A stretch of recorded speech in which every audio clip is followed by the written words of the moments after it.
సేవలు ఎన్నో, ఈ సమాజానికి ఎన్నో సేవలు చేసిండ్రు.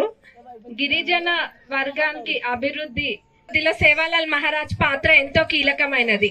ఆనాడు నిజాం సామ్రాజ్యంలో కూడా తన ఆధ్యాత్మిక శక్తిని ఉపయోగించి పేరీ ఉద్యమానికి శ్రీకారం చుట్టిన క్రాంతి వీరుడు ఎవరైనా ఉన్నారంటే అది మన సేవాలాల్ మహారాజే.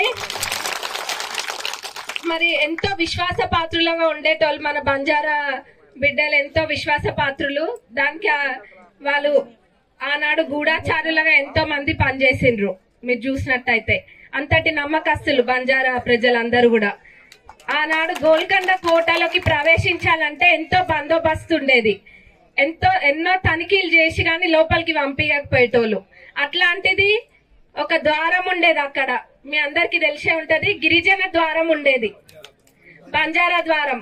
ఆ బంజారా ద్వారం లో ఎటువంటి తనిఖీలు చేయకుండా వాళ్ళని లోపలికి పంపించేటోళ్ళు. కేవలం బంజారా ప్రజలను మాత్రమే అందులోకి ఎటువంటి తనిఖీలు చేయకుండా పంపించేటోళ్ళు. మరి అంతటి నమ్మకస్తులు మన బంజారా ప్రజలందరూ కూడా.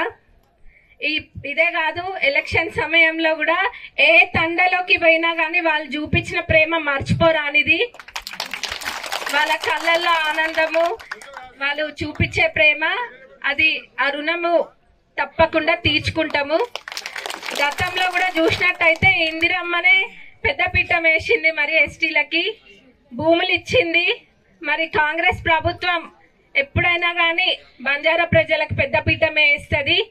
మాట ఇచ్చినవన్నీ కూడా తప్పకుండా ఏవేవి ఉన్నాయో అన్ని నెరవేర్చి, ఎన్ని ఇబ్బందులు ఉన్నా గానీ అన్ని నెరవేర్చి తీరుతాం కాంగ్రెస్ ప్రభుత్వంలో. మరి ఇక్కడ ఈ గుడి, ఇది 285వ జయంతి వేడుకలు కదా, 286వ జయంతి వేడుకల కల్లా ఇక్కడ గుడి ఖచ్చితంగా కట్టి తీస్తాం. మరి అందరం ఇక్కడనే ఆ గుడిలోనే చూసుకుందాం నెక్స్ట్ టైం. వాళ్ళేమో పిల్లర్లు పట్టుకోవేండ్రు కదా, మరి మనం మళ్ళా పిల్లర్లు లేపి మంచి గుడి కట్టుకుందాం, స్ట్రాంగ్ వేసుకుందాం పిల్లర్లు. మరి మీరందరూ కూడా రాబోయే రోజులలో ఎంపీపీ, ఈ ఎంపీటీసీ వీళ్ళందరూ జనరల్ బాడీవి ఉంటాయి. ఇంకా అదే కాకుండా ఎంపీ ఎలక్షన్స్, ఇంకా వేరే అన్ని ఎలక్షన్స్ లో కూడా మీ అభిమానం ఇప్పుడు ఎట్లయితే ఆదరిస్తున్నారు